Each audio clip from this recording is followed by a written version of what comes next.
Let's lock in. Teofimo Lopez alleges that Top Rank sent Devin Haney and George Kambosos reasonable offers to fight him. So on Twitter, Teofimo Lopez stated that he sent reasonable offers to George Kambosos and Devin Haney. Here is Teofimo Lopez's Twitter account. He stated, "We sent reasonable offers to fight to both Team Haney and Team Kambosos. Both have declined. If you don't believe it, ask at TR Boxing, which is Top Rank, and at Bruce Trampler. You bums on the Witsec. I don't know. Hashtag boxing has," and then he added real Devin Haney and George Kambosos. So in the comment section, someone said, "What's a reasonable offer?" And Teofimo Lopez stated 2.4 million guaranteed and 55-45 split on pay-per-view shares. So my question out of the gate after seeing this is, who's getting 55 and who's getting 45? If you're Devin Haney, you probably feel like you should get 55 and Teo should take 45. And if you're George Kambosos, you probably feel like you should get 55 and Teo should take 45 because you beat Teo. So we'll get into that. Actually, let's get into it right now. If it is true that Teofimo Lopez made this offer, to me, it seems like a little bit of a petty offer, and I'm going to tell you why. The 2.4 for Devin, I think is fine because he had a fight that went to a purse bid, and it's around what the bid was for his fight. In that case, you can't make it seem like, oh, well, he's being lowballed, because it's in the ballpark for what the market determined Devin Haney was worth. But what's petty is the 55-45 split. Why not just make it 50-50? Is that little 5% really worth making the fight not happen? So in that case, if you're George Kambosos, you're saying, why not make it 50-50? And maybe this is just the beginning of a bargaining. And if you're familiar with negotiating, you start high, sometimes you start low. It depends on what side you're on, and you work your way to the middle. If you're Devin Haney, I already gave a reason why in another video. I feel like this may be a good comeback fight for Devin Haney because styles make fights, and Teo didn't look impressive against Claggett.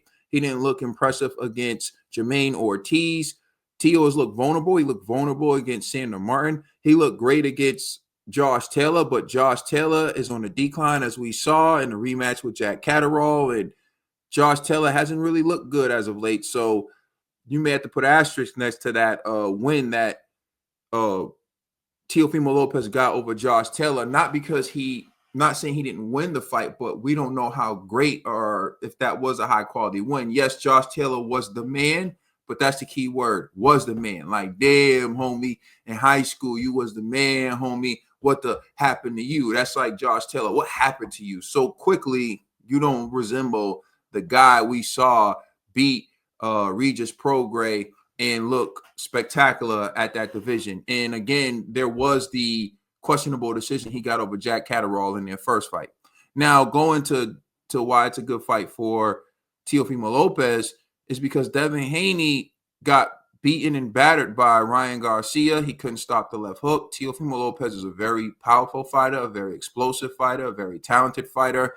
And you never know what Teo is going to show up. If Teo shows up sharp and on his game, he can present a world of trouble for Devin Haney. So this is a fight where I feel like both fighters should feel like they have what it takes to win. So I think it's a good fight.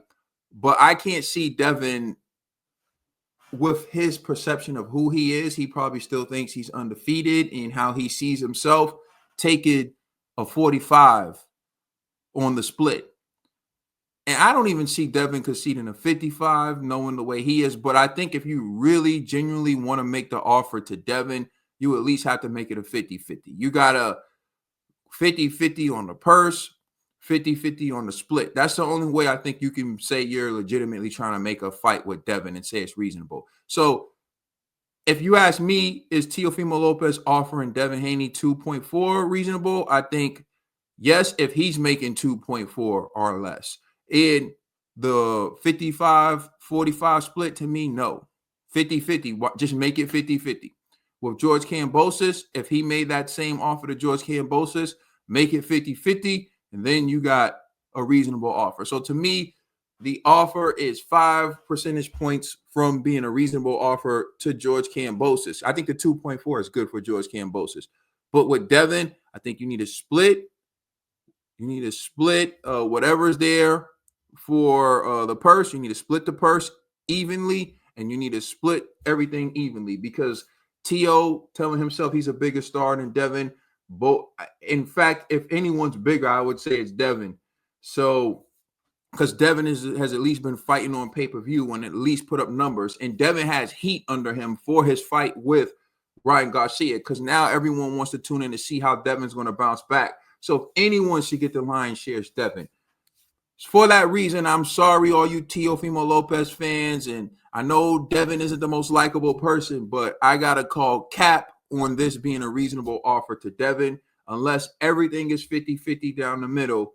And even then, Devin may still not see it as a reasonable deal because he knows that he has heat on him, meaning that he's a hot ticket right now. People want to see him come back because they want to see if he bounces back from the beating that he took from Ryan Garcia. Let me know what you think in the comment section. Like, share, subscribe. Happy holidays to you and your family. It's Caden. I'm out. Peace.